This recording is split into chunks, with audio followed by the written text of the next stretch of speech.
को करार मिलता है, प्यार मिलता है, उधार मिलता है।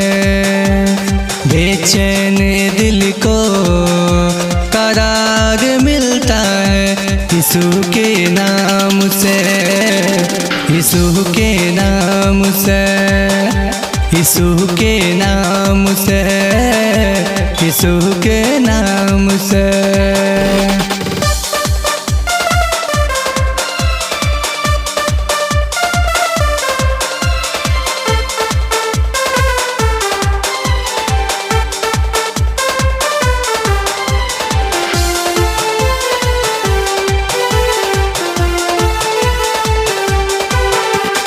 अंधों को दृष्टि मिलती है, लाचार शांति पाते हैं।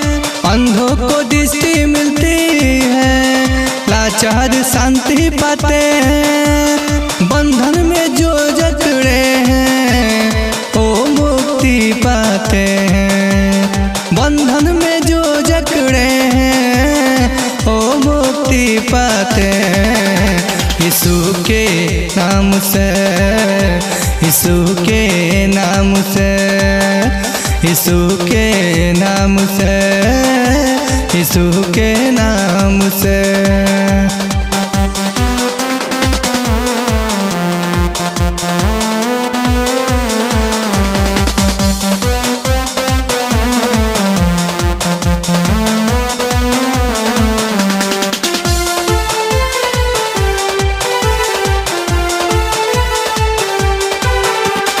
यीशु के प्यार ने मुझे जीना सिखा दिया, यीशु के प्यार ने मुझे जीना सिखा दिया।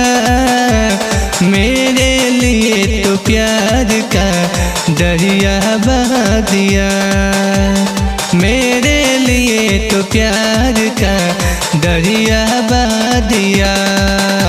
यीशु के प्यार ने, यीशु के प्यार ने, यीशु के प्यार में, यीशु के प्यार